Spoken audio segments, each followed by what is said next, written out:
इफिसियों के नाम पौलुस प्रेरित की पत्री 5वां अध्याय। इसलिए प्रिय, बालकों की नाई परमेश्वर के सदृश्य बनो और प्रेम में चलो, जैसे मसीह ने भी तुमसे प्रेम किया और हमारे लिए अपने आप को सुखदायक सुगंध के लिए परमेश्वर के आगे भेंट करके बलिदान कर दिया।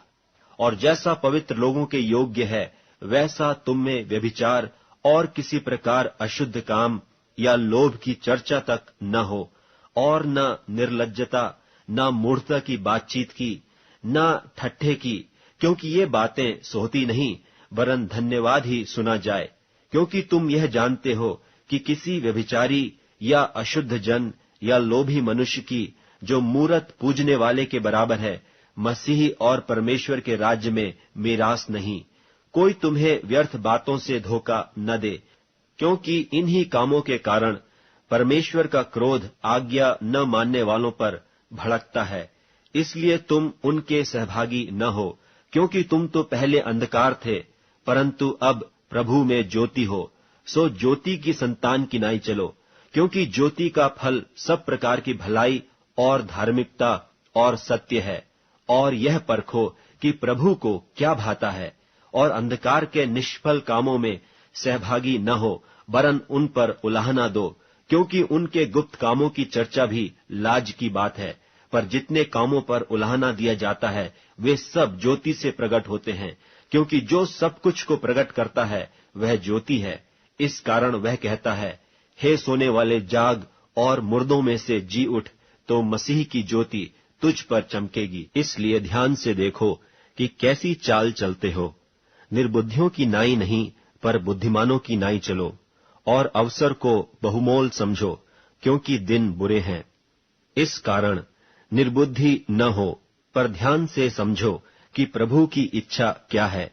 और दाखरत से मतवाले न बनो, क्योंकि इससे लुचपन होता है, पर आत्मा से परिपूर्ण होते जाओ, और आपस में भजन और स्तुति गान और आत्मिक गीत गाया करो, और अपने अपने मन में प्रभु के सामने गाते और कीर्तन करते रहो।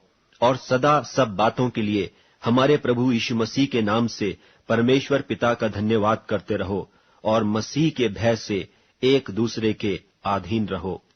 हे पत्नियों, अपने अपने पति के ऐसे अधीन रहो जैसे प्रभु के, क्योंकि पति पत्नी का सिर है, जैसे कि मसीह कलीसिया का सिर है, और आप ही देह का उद्धार करता है।